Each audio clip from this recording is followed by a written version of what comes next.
يا أيها الذين آمنوا لا تلهكم أموالكم ولا أولادكم عن ذكر الله ومن يفعل ذلك فأولئك هم الخاسرون وأنفقوا مما رزقناكم من قبل أن يأتي أحدكم الموت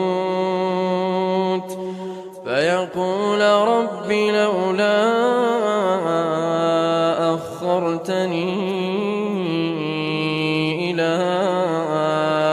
أجل قريب فأصدق وأكن من الصالحين ولن يؤخر الله نفسا إذا جاء أجلها والله خبير